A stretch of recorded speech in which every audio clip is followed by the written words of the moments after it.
This is House Planning Help episode 220.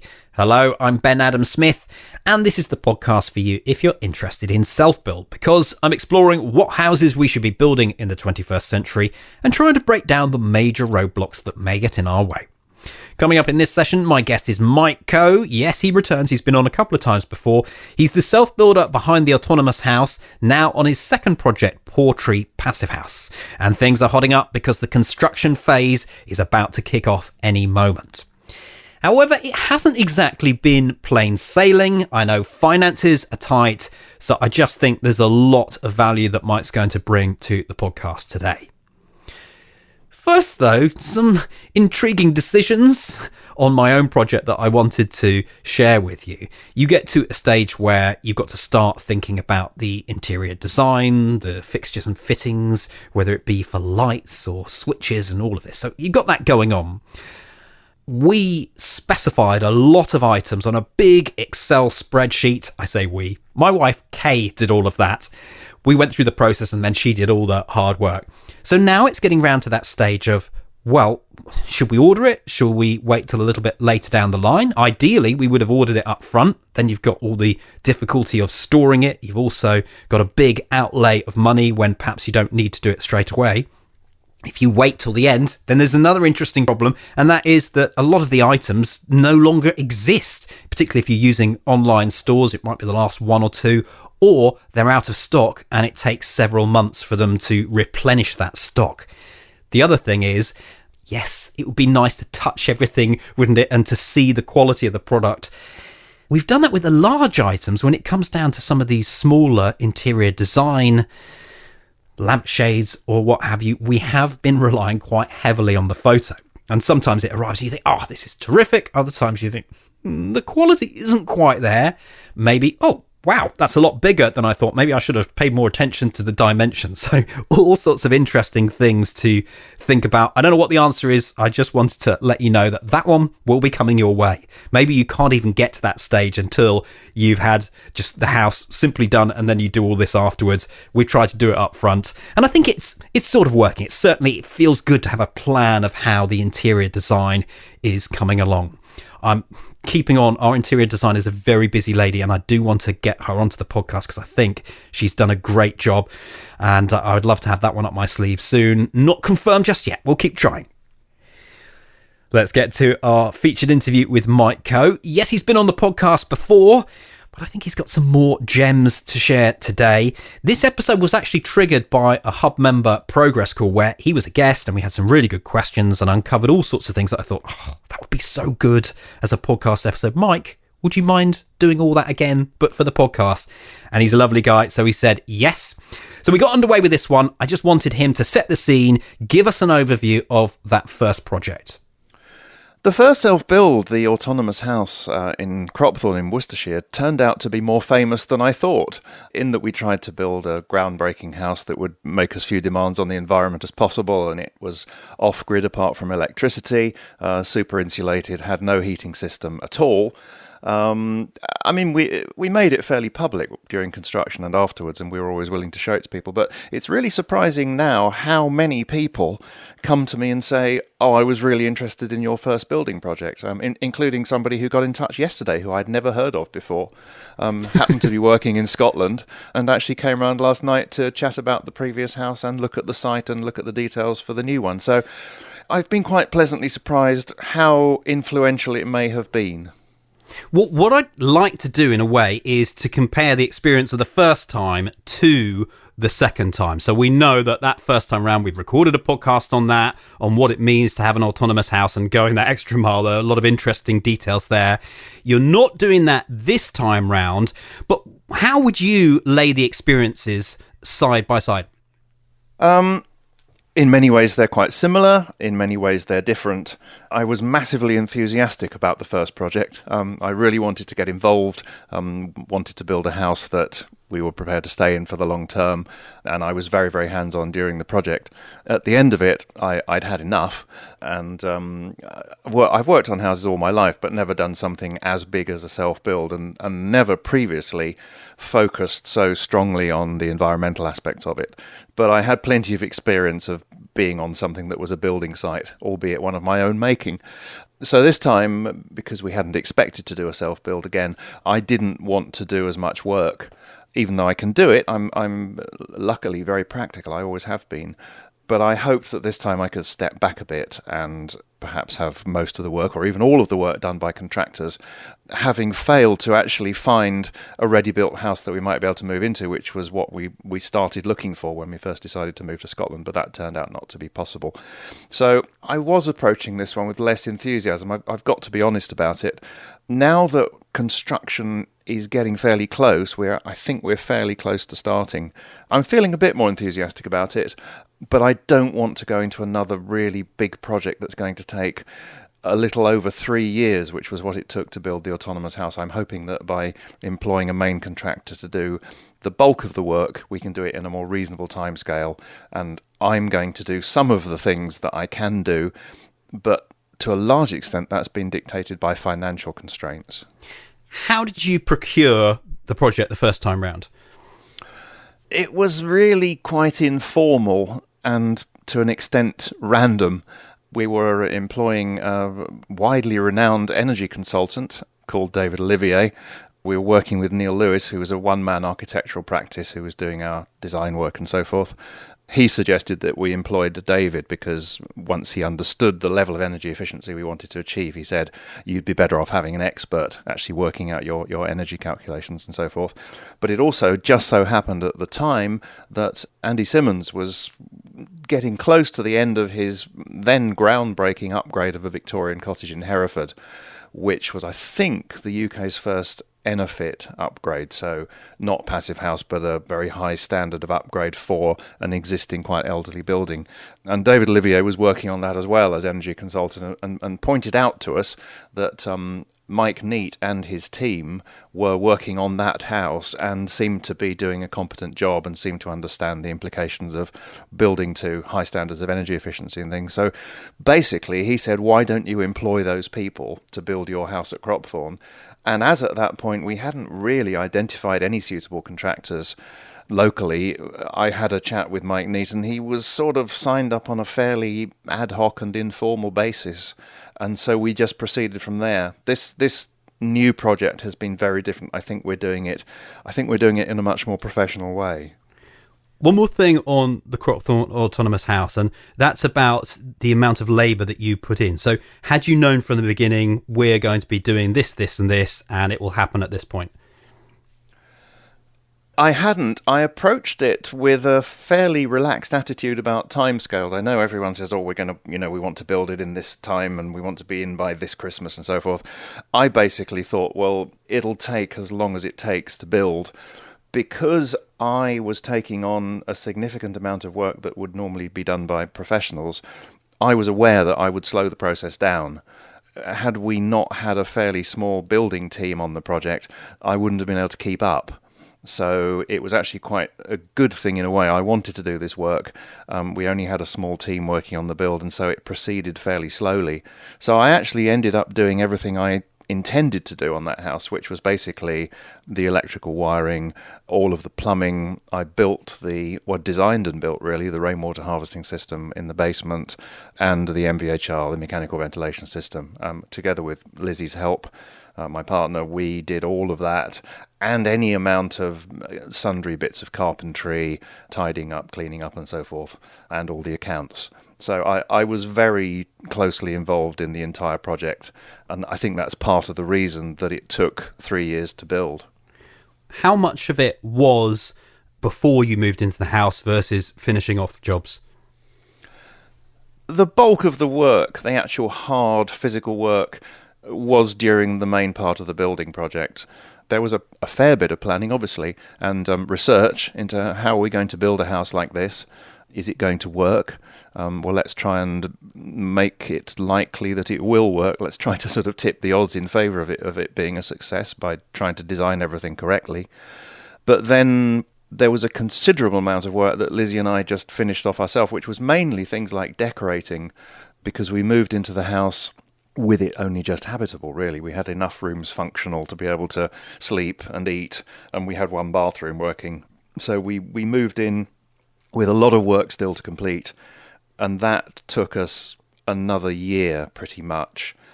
There were still a few jobs left over after that, but I was suffering from self-builder fatigue, and once we'd got things, almost everything was complete. I just thought, I can't do any more of this, and I had several months where I didn't do anything on the house at all, but it was habitable by then and actually pretty pleasant to live in.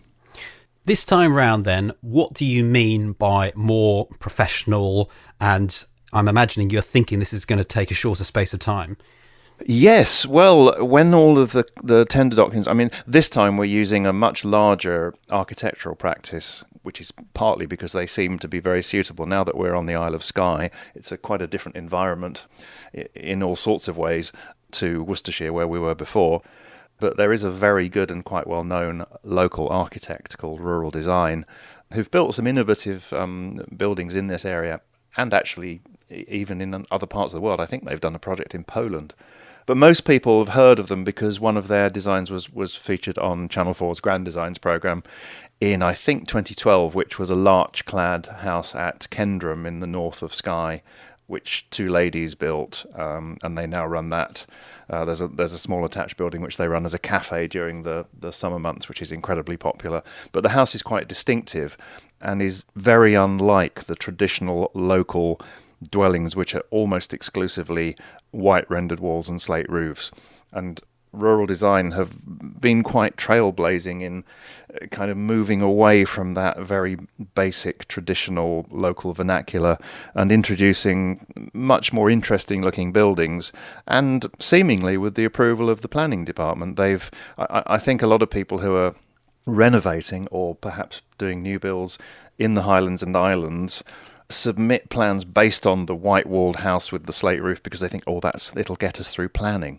But it doesn't lead to very much innovation architecturally. So, I mean, they're all right, those houses, but when you see loads and loads and loads of them scattered around the place, you think, well, surely we could have a little more variety than that. We could have a little bit more visual interest. So Rural Design have designed some interesting houses, and they seem to be able to get them passed through planning. So our house is not like that at all. So it's a larger architectural practice. So the processes have been more formal. We've assembled tender documents. They've gone out to local contractors, and we're actually signing a contract for construction, which I don't think we did last time, for a period, at least I don't remember signing anything very much, for a period of 12 months. You didn't run into any difficulties? No, we didn't. No, but I'm not sure that the process of building the last house was as efficient and streamlined as it might have been. There's a sense that this whole thing, it's not to say that the last project was unprofessional, but there's a sense that this perhaps is following a more conventional path. And as I say, we had a contract period of 12 months, but we've extended it to 15 to allow once again for me to do some work, although nothing like as much, hopefully, as I did on the previous house. Are there any additional challenges of being on an island in terms of supplies or anything like that, or are you not yet aware of these sorts of things? Might be advantages, small planning team. Well, the planning team was so small that when the lady who works in the planning department went off on maternity leave last year, there was only one person left. So basically there are two of them. But local government funding problems meant that they didn't replace the lady. Nobody was brought in as a replacement. So our planning decision was 4 months late in arriving, which had knock-on effects in terms of it's difficult to build in the Hebrides in the middle of winter because the weather can be really, really unpleasant for long periods. And there was a lot of additional design work to do on the house, partly because of the passive house design aspect of it, which the local architects weren't familiar with. Fair enough. I mean, they're aware of energy efficiency and they understand about passive house, but they didn't have any particular experience. So it's all taking quite a long time. So we're later starting than I would have hoped. So that's down to, perhaps there's not as many people locally who do this kind of work anyway. But yes, supply of materials just basically translates into extra expense, because everything pretty much has got to come from the mainland or further afield in the case of highly efficient windows. So the distances involved are longer. Once you get into the Highlands and onto the islands, the roads aren't very good. It's difficult for large lorries. We may even be looking at having to transfer some large loads across from a great big truck onto a smaller one so that it can get to the site. And some people simply won't supply here. So your choice is perhaps reduced somewhat compared to if we were building in central England again, for example. That really sounds like a list of disadvantages. Are there any advantages? Oh, yes, of course. Yes. I mean, people live here because it's relatively sparsely populated. The Isle of Skye is noted for it being very, very beautiful and peaceful. I mean, it's the second most popular holiday destination in Scotland behind Edinburgh. In fact, tourism is a key part of the local economy. But it is because of that beauty that the tourists come, and it's because of that beauty that the people who live here do live here. And it is said, I mean, I don't know how true this is, it is said that once you have lived here and you've settled in and you've got used to the inconveniences, that basically you never want to leave. I can see that probably being the case. How has it been in terms of budgeting for this project? It's been difficult. We did a previous podcast, didn't we, about selling the autonomous house, a house that we had built, never intending to sell. Various reasons led to us deciding that we would pack up and leave. And had I known I was going to be leaving that house after just 4 years, I would never have built a house the way that we built it. So I lost a fairly considerable amount of money in selling it, but it was a very difficult decision. It was partly because it wasn't the actual house that we wanted to leave. We really liked the house and it was a terrific house to live in. But having weighed everything up, we decided that we would take the financial hit and go. And now that we are here, that we're living on Skye, we've moved considerably further north to be cooler. I actually don't regret the move at all. Had we stayed there, we would have been living somewhere that for various reasons we no longer wanted to live. So we've done that, but obviously that's some money that I have in effect thrown away, so I haven't got it. But we still had enough money, we thought. We proceeded through the design with the architects, with Rural Design, and we designed a house that we really like. You know, I think it's a fantastic house that we've designed. And then about this time last year, we got a report from a local quantity surveyor to give us an idea of how much it was most likely going to cost. That would be the full package with a contractor arranging and basically doing everything and handing us a completed house. And on that basis, we said, well, it's tight on money, it's tight, but we can afford it. So that was fine. That was a year ago. Then we had the 4-month planning delay. Then we had the knock-on effects of that delay and also the additional design complications and various things that we had to do. Various people were busy. So now, about a year after that, when we came to put out contracts for tender there were actually only 3 local contractors who were interested. This is perhaps another side effect of living in a relatively remote place. You haven't got a choice of 10 contractors. There were 3. But when their tenders came back, we were just horrified at how expensive they were. And 2 of them were just unbelievably expensive. Quantities of money that I simply don't have and have no prospect of having, really, not for many, many, many years, perhaps, if I save enthusiastically. So there was only 1 contractor, but even they were well over last year's quantity surveyor's estimate. So looking into it, basically there have been price increases across the board on building materials. Labour hasn't got any cheaper. There's a lot of demand for contractors on the Isle of Skye. And we've also got, well, shall we call it political instability, uncertainty of supply from Europe, where, for example, high-performance windows would have to come from. And, of course, the pound has lost quite a lot of value against the euro. So when you're looking at importing products, particularly from Europe, they've all gone up. And we've been, pretty much the whole world has been on emergency interest rates since the banking crash of 2008. So obviously I have, at the moment, I've got a reasonable amount of money in the bank, but it's earning about 1% interest. So that isn't even keeping up with inflation. So all of the money that I had squirreled away last year, where we said, well, we can afford to build this house, it's lost value in real terms since last year, as well as everything else going up. I know you've said to me before that one of the reasons you're keen to get constructing is actually because you might not be able to afford it this time next year. Well, I think that's right. Yes, I mean, that's a logical extension of what's happened in the past years. You think, well, look ahead, and we will actually be leaving the European Union. Is it March next year? I can't remember. Something like that. Once we've left the EU, who knows what's going to happen? I mean, at least one thing we're pretty sure will happen is that it'll be a much more complicated process to bring, for example, Windows into the country. And whether that will push the price up, I don't know. But we don't know what's going to happen in terms of exchange rates, other kinds of instability and so forth. Further inflation, I see little prospect of interest rates going up. So money in the bank losing money in real terms. So I think it's a very real possibility that this time next year we would not be able to afford this house, which is why we've made the decision to start now, even though it's financially very uncomfortable. You were never tempted to do some value engineering first, or is it again the design and the planning that will then take the time, and by that time things will have started to escalate in terms of cost? Yeah, I mean, when we looked at the design a year ago and decided that it was viable, we did it partly because we'd spent some time designing that house, and that was the house we wanted. So we didn't want to look at it and say, well, we're going to have to strip these bits out to make it affordable, because at the time we decided that it was affordable.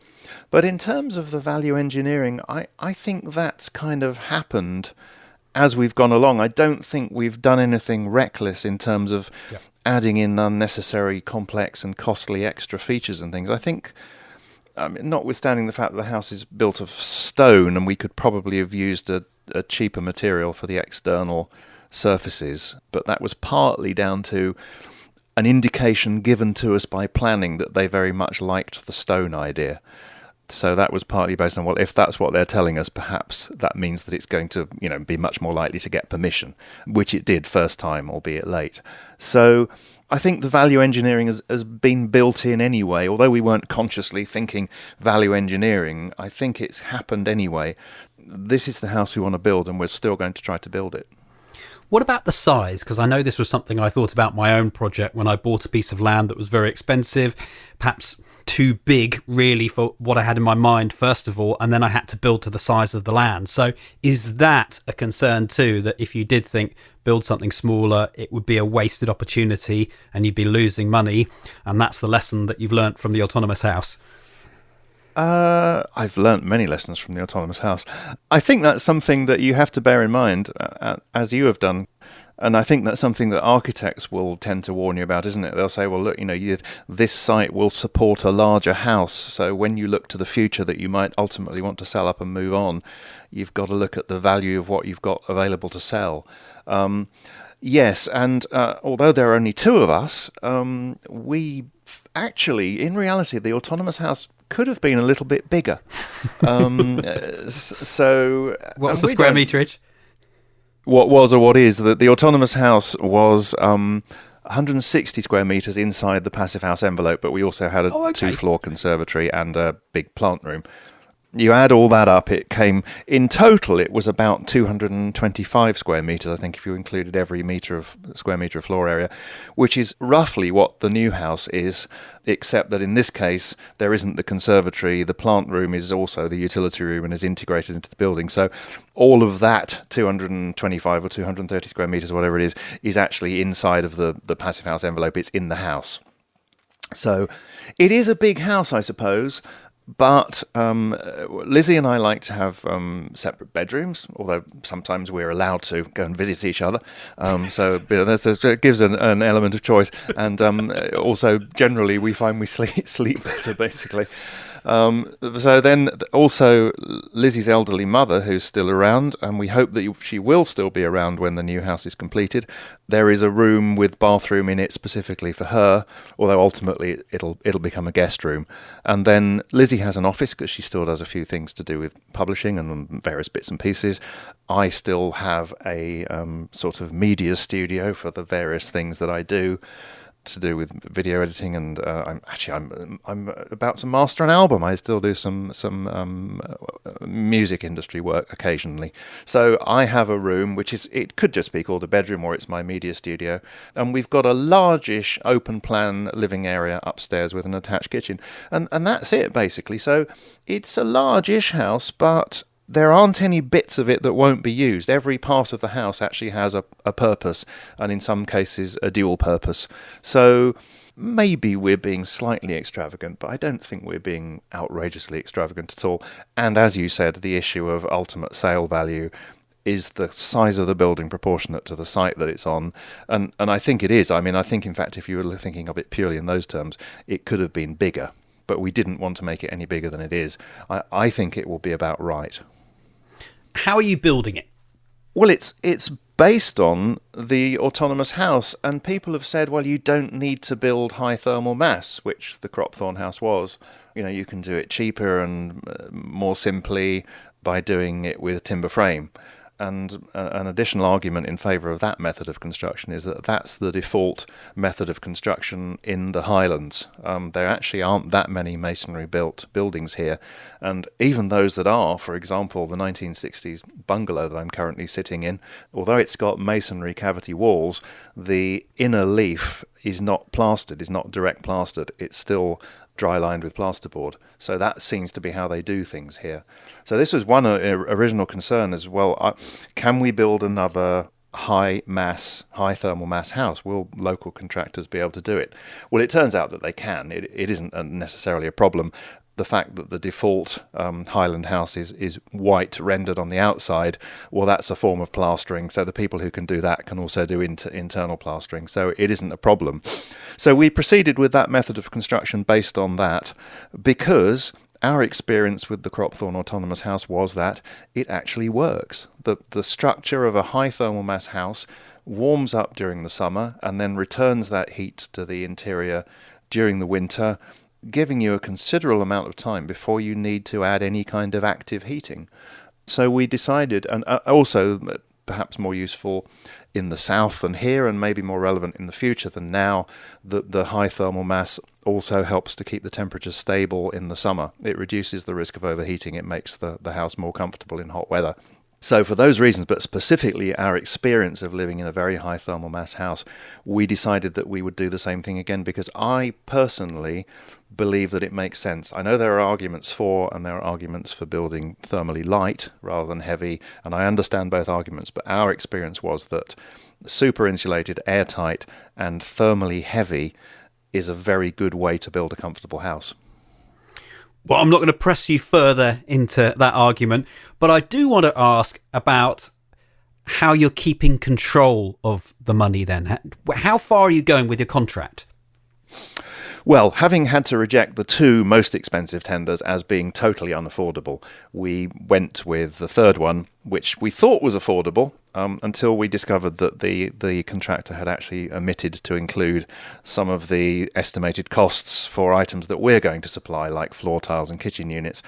Given that, it then became a little less affordable, but we decided that it would be possible to proceed on the basis that I would take on, as a minimum, and I hope also as a maximum, that I will do the electrical wiring and install the MVHR system. That the MVHR seemed to have attracted a largish estimated cost from all the contractors, because I don't think they're familiar with the passive house form of doing MVHR, and also the fact that I'm going to use a system which has a built-in air source heat pump within the MVHR unit itself, which I believe is a good way to provide a low level of heating. So I've taken that out, and then we've also removed a number of items from the contract in order to get the price down to something that appears affordable.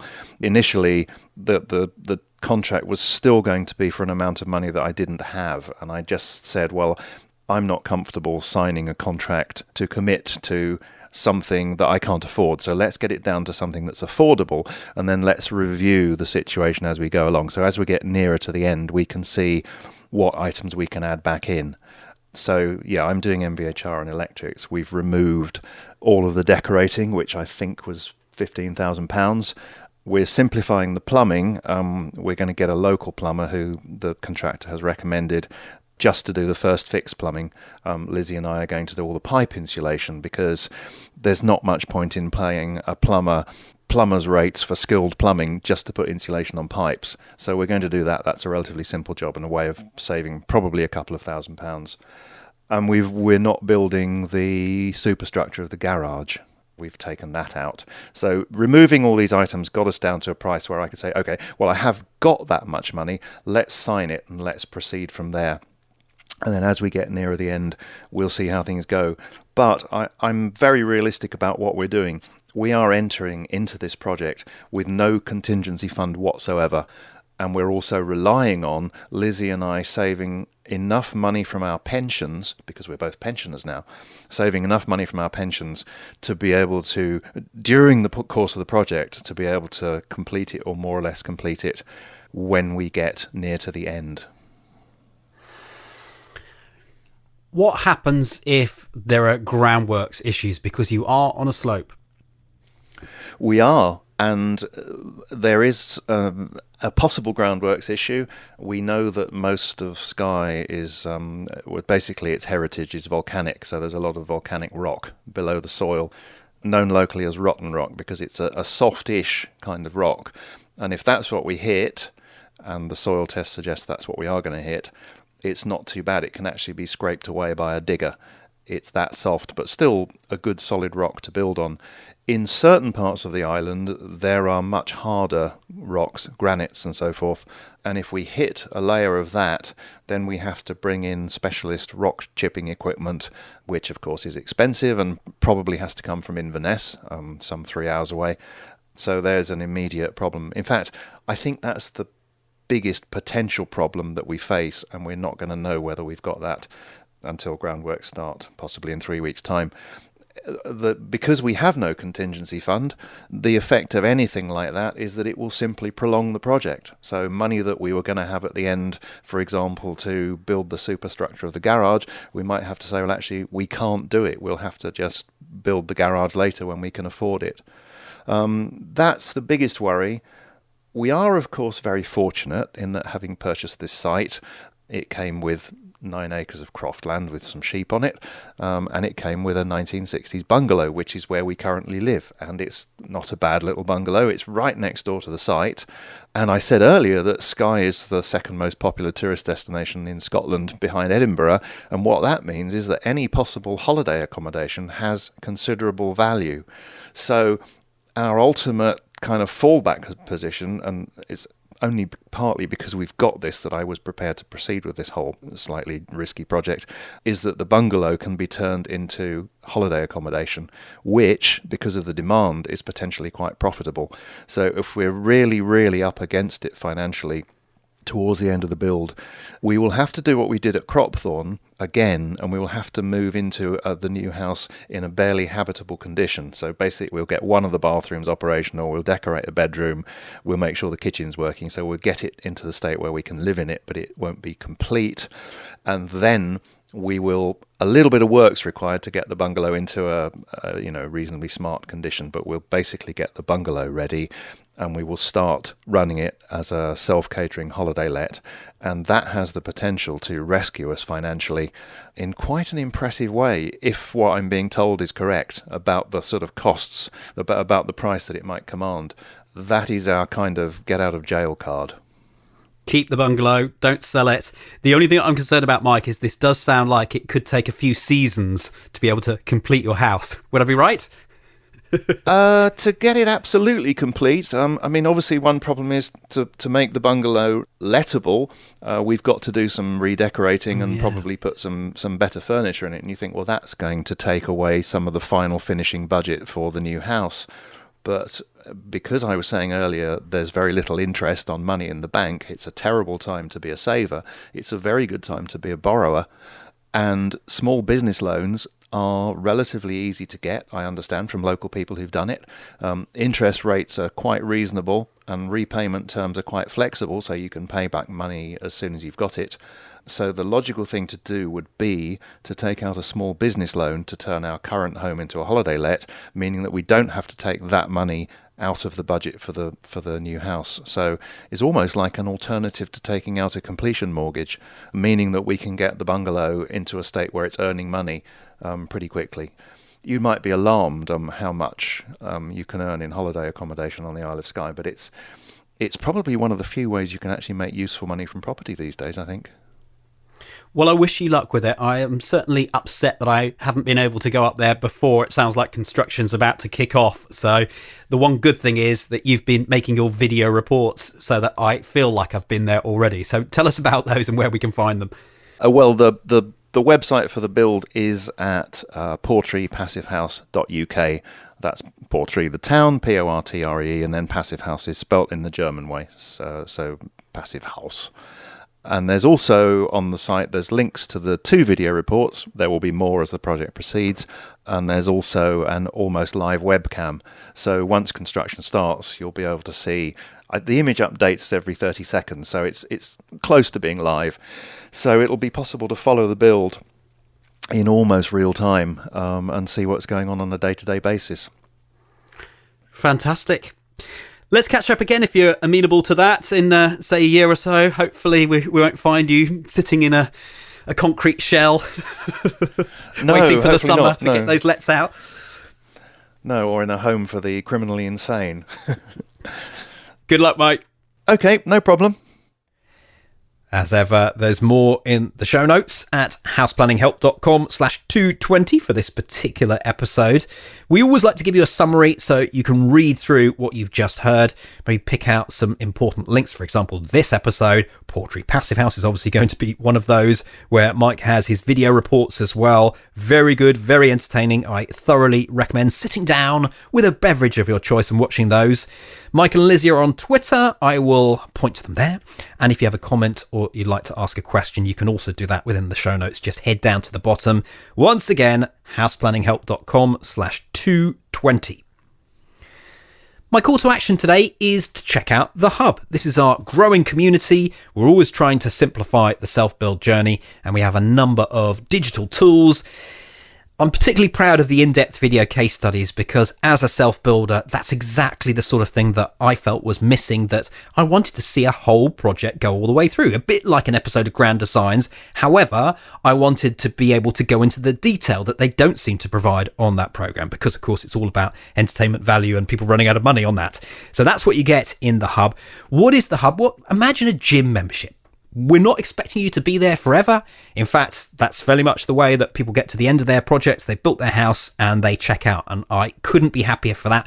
But when you need someone to lean on, we're here. We've obviously got lots of members you can interact with in the private members forum. We've got the in-depth video case studies that I mentioned, the courses that try and lay it out step by step. And one other feature that I want to talk about, that's the progress logs. I too have been writing this because I want to stay accountable.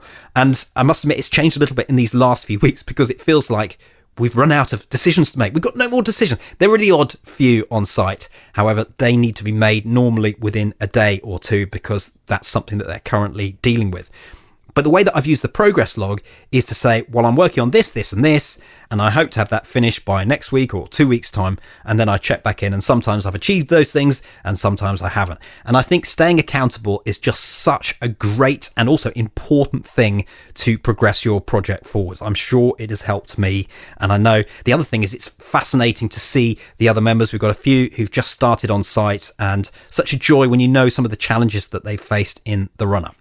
So houseplanninghelp.com/join. Check it out. We'd love you to become a member.